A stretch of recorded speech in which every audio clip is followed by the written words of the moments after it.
പുതിയ വീഡിയോയിലേക്ക് എല്ലാ കൂട്ടുകാർക്കും സ്വാഗതം. ഇനി ഞാൻ നിങ്ങളുമായി പങ്കുവെക്കുന്ന അപ്ഡേറ്റ് ഇന്നത്തെ റോ എപ്പിസോഡിൽ നിന്ന് നമുക്ക് ലഭിച്ച കുറച്ച് സ്റ്റോറി ലൈൻ അപ്ഡേഷൻസ് ആണ്. അതിൽ ഒന്നാമത്തേത് അടുത്ത ആഴ്ചത്തെ റോ എപ്പിസോഡിലേക്ക് കൺഫേം ചെയ്ത മത്സരങ്ങളെ സംബന്ധിച്ചാണ്.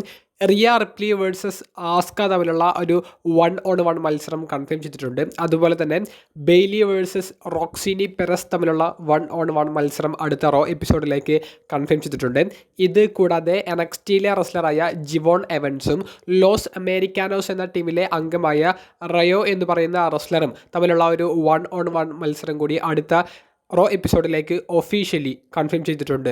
ഇത് മാത്രമല്ല, ജനുവരി 6-ാം തീയതി നടക്കാൻ പോകുന്ന ചൊവ്വാഴ്ചത്തെ റോ എപ്പിസോഡിൽ നെറ്റ്ഫ്ലിക്സിലേക്ക് കൂടുമാറിയതിനു ശേഷം ആദ്യ ആനിവേഴ്സറി ആഘോഷിക്കാൻ പോകുന്ന റോ എപ്പിസോഡിലേക്ക് 2 ചാമ്പ്യൻഷിപ്പ് മത്സരങ്ങൾ ഒഫീഷ്യലി കൺഫേം ചെയ്തിട്ടുണ്ട്. അതിൽ ആദ്യത്തേത് നമുക്ക് അറിയാം, വേൾഡ് ഹെവി വെയ്റ്റ് ചാമ്പ്യനായ CM പങ്ക് നമ്പർ 1 കണ്ടൻഡറായ ബ്രോൺ ബ്രേക്കറിനെതിരെ ടൈറ്റിൽ ഡിഫെൻഡ് ചെയ്യുന്ന ചാമ്പ്യൻഷിപ്പ് മത്സരമാണ്.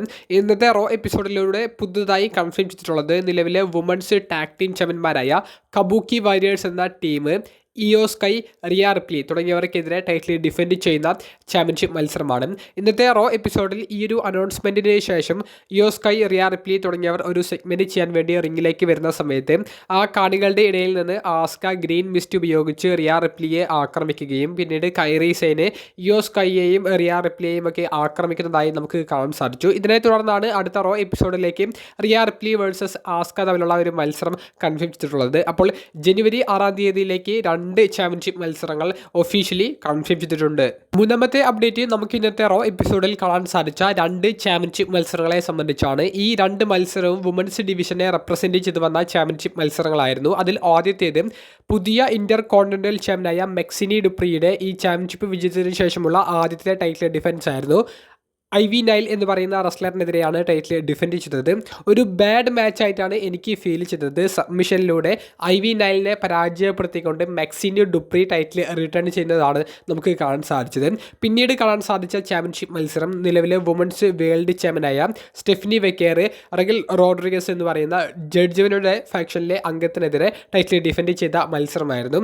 മത്സരം കുഴപ്പമില്ലാതെ മുന്നേറുന്ന ഒരു സമയത്ത് മത്സരത്തിൽ 2 പേരും റിങ്ങിൻ്റെ പുറത്തേക്ക് വരുന്ന സമയത്താണ് ഹോൾ ഓഫ് ഫെയിമറായ നിക്കി ബെല്ലയുടെ ഇടപെടലും റഗൽ റോഡ്രിഗസിനെയും സ്റ്റെഫനി വെക്കേറിനെയും ബ്രൂട്ടലായി ആക്രമിക്കുന്നത്. അങ്ങനെ മത്സരം ഒരു നോ കോൺടെസ്റ്റിലൂടെ അവസാനിച്ചു. പിന്നീട് വന്ന ഒരു ബാക്ക് സ്റ്റേജ് ഇൻ്റർവ്യൂ സെഗ്മെൻറ്റിലൂടെ റഗൽ റോഡ്രിഗസ് നിക്കി ബെല്ലയെ ആക്രമിച്ചതിനെ തുടർന്നാണ് തിരിച്ചടി കൊടുത്തത് എന്നുള്ളത് നിക്കി ബെല്ല പറയുന്നുണ്ട്. അപ്പോൾ ഒരു ട്രിപ്പിൾ ത്രെറ്റ് മത്സരത്തിനും Raquel Rodriguez versus Nikki Bella തമ്മിലുള്ള ഒരു മത്സരത്തിനും ഈ ഒരു സെഗ്മെൻറ്റിലൂടെ സാധ്യതകൾ വഴി വെട്ടി വന്നിട്ടുണ്ട്. എന്തായാലും നല്ല സ്റ്റോറി ലൈനുകൾ വുമൻസ് വേൾഡ് ചാമ്പ്യൻഷിപ്പിൻ്റേതായിട്ട് ഇനി അങ്ങോട്ടുള്ള റോ എപ്പിസോഡുകളിൽ നടക്കാനുള്ള സാധ്യത വർദ്ധിച്ചിട്ടുണ്ട്. 4ാമത്തെ അപ്ഡേറ്റ് നമുക്ക് ഇന്നത്തെ റോ എപ്പിസോഡിലെ ആദ്യ മത്സരത്തിൽ കാണാൻ സാധിച്ചത് ന്യൂ ഡേ വേഴ്സസ് ഊസോസ് തമ്മിലുള്ള ഒരു ടാഗ് ടീം മത്സരമാണ്. ഏകദേശം ഒരു 3 വർഷത്തിൻ്റെ ഒരു ഗ്യാപ്പ് ഉണ്ട് ഇവർക്ക് തമ്മിൽ ഒരു മത്സരം നടന്നിട്ട്. അതുകൊണ്ട് തന്നെ ഈ മത്സരത്തിന് കുറേയധികം ആരാധകർ കാത്തിരിക്കുന്നുണ്ടായിരുന്നു. കുറച്ചധികം ദിവസങ്ങൾക്ക് മുൻപ് കഴിഞ്ഞ ആഴ്ചത്തെ റോ എപ്പിസോഡിന് കഴിഞ്ഞതിന് ശേഷം 2 ദിവസത്തിന് ശേഷം ഈ മത്സരം ഒഫീഷ്യലി WWE സ്ഥിരീകരിച്ചിട്ടുണ്ടായിരുന്നു. അതുകൊണ്ട് തന്നെ പെട്ടെന്നുള്ളൊരു മത്സരമാണെന്ന് പറയാൻ സാധിക്കില്ല. ഇവർക്ക് തമ്മിലുള്ള ഒരു ഹിസ്റ്ററി അറിയുന്നവർക്ക് ഇവരുടെ ഒരു മാച്ചിൻ്റെ ഒരു ക്വാളിറ്റി എത്രത്തോളം ഉണ്ടെന്ന് അറിയാം. ആ ഒരു ക്വാളിറ്റി നമുക്ക് ഇന്നും കാണാൻ സാധിച്ചു. പ്രഡിക്റ്റ് ചെയ്യാൻ പറ്റുന്ന ഒരു റിസൾട്ട് ആണെങ്കിൽ പോലും ഊസോസ് തിരികെ ടാഗ് ടീം ഡിവിഷനിലേക്ക് വരുന്നതും ടാഗ് ടീം ടൈറ്റിൽ സ്റ്റോറി ലൈനുകളിലേക്ക് പോകുന്നതും ഇൻട്രസ്റ്റിംഗ് ആയിട്ട് തോന്നി. ഊസോസ് ഈ വിജയം കരസ്ഥമാക്കിയതിലൂടെ ടാഗ് ടീം ചാമ്പ്യൻഷിപ്പിന് അവർക്ക് ചലഞ്ച് ചെയ്യാൻ സാധിക്കുന്ന രീതിയിലേക്ക് വന്നിട്ടുണ്ടെങ്കിലും ഇതൊരു നമ്പർ 1 കണ്ടൻഡേഴ്സ് മത്സരമായിരുന്നില്ല എന്നുള്ളത് നമ്മൾ ഓർക്കണം. ഇതുകൂടാതെ ഈ റോ എപ്പിസോഡ് അവസാനിക്കുന്ന ആ ഒരു സമയത്ത് നിലവിലെ വേൾഡ് ടാഗ് ടീം ചാമ്പ്യന്മാരായ AJ സ്റ്റൈൽസിനോടും ഡ്രാഗൻ ലിയോടും ഊസോസ് വിജയിച്ചതിനെ സംബന്ധിച്ച് ചോദിച്ചപ്പോൾ ആർക്കെതിരെ എപ്പോൾ വേണമെങ്കിലും ഈ ടാഗ് ടീം ടൈറ്റിൽ ഡിഫെൻഡ് ചെയ്യാൻ AJ സ്റ്റൈൽസിൻ്റെ ടീം ഒരുക്കമാണെന്ന് പറഞ്ഞിട്ടുണ്ട്. അപ്പോൾ ഒരു ചാമ്പ്യൻഷിപ്പ് മത്സരത്തിൻ്റെ പ്രഖ്യാപനം ഉടനെ പ്രതീക്ഷിക്കാവുന്നതാണ്. ഇന്നത്തെ റോ എപ്പിസോഡിലെ ഇൻട്രസ്റ്റിംഗ് ആയിട്ട് തോന്നിയ 2 സ്റ്റോറി ലൈൻ ഡെവലപ്മെൻറ്റിൽ ഒന്നാമത്തേത് ജോൺസിനെയെ റിട്ടയർമെൻറ്റിൽ മാച്ച് പരാജയപ്പെടുത്തിയ ഗുന്തർ എന്ന് പറയുന്ന റെസ്ലറിൻ്റെ സെഗ്മെൻറ്റിനെ സംബന്ധിച്ചാണ്. നമ്മൾ എക്സ്പെക്റ്റ് ചെയ്തത് എന്താണോ അത് മാത്രമാണ് നമുക്ക് ആ ഒരു സെഗ്മെൻറ്റിൽ കാണാൻ സാധിച്ചത്. ഞാൻ എക്സ്പെക്റ്റ് ചെയ്തത് എന്താണോ അത് മാത്രമാണ് കാണാൻ സാധിച്ചത്. ആരാധകർ ഗുന്തറിൻ്റെ എൻട്രൻസിന് കൊടുക്കാൻ പോകുന്ന വരവേൽപ്പ് ഈ കൂവൽ നൽകിക്കൊണ്ടായിരിക്കും എന്നുള്ളത് ഉറപ്പായിരുന്നു.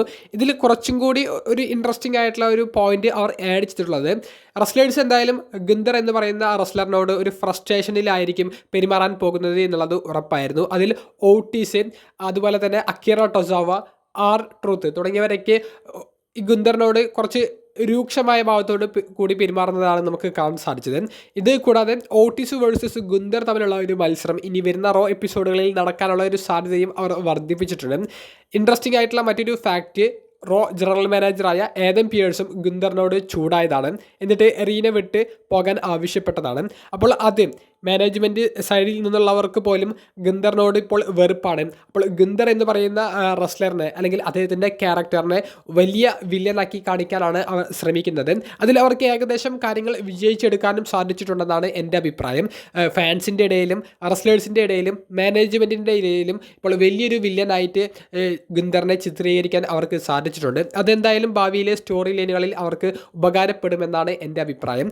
എജി സ്റ്റൈൽസുമായിട്ട് ആ കാറിൽ കയറുന്നതിന് മുൻപ് ഫേസ് ടു ഫേസ് വന്നതും എജി സ്റ്റൈൽസിനോട് യു ക്യാൻ സീ മീ എന്നുള്ള ആ ഒരു ഹാൻഡ് ജസ്റ്റർ ഇടുന്നതുമൊക്കെ എജി സ്റ്റൈൽസിനെതിരെ ഗുന്തർ മത്സരിക്കാൻ സാധ്യത ഉണ്ടെന്നുള്ളത് അവർ കാണിച്ചു തരുന്നതാണ്. എജി സ്റ്റൈൽസ് 2026 റിട്ടയർമെൻറ്റ് പ്രഖ്യാപിക്കാൻ പോകുന്ന അല്ലെങ്കിൽ റിട്ടയർ ചെയ്യാൻ പോകുന്ന ഒരു റെസ്ലറാണ്. അപ്പോൾ അദ്ദേഹത്തിൻ്റെ റിട്ടയർമെൻറ്റ് എതിരാളി ഗുന്തറും കൂടി ആയിരിക്കുമോ എന്നുള്ള രീതിയിലേക്കും കാര്യങ്ങൾ എത്തിയിട്ടുണ്ട്. എന്തായാലും ഗുന്തറിൻ്റെ സെഗ്മെൻറ്റ് ഇൻട്രസ്റ്റിംഗ് ആയിട്ടാണ് എനിക്ക് തോന്നിയത്. നിങ്ങളുടെ അഭിപ്രായം കമൻറ്റ് ബോക്സിൽ രേഖപ്പെടുത്തുക.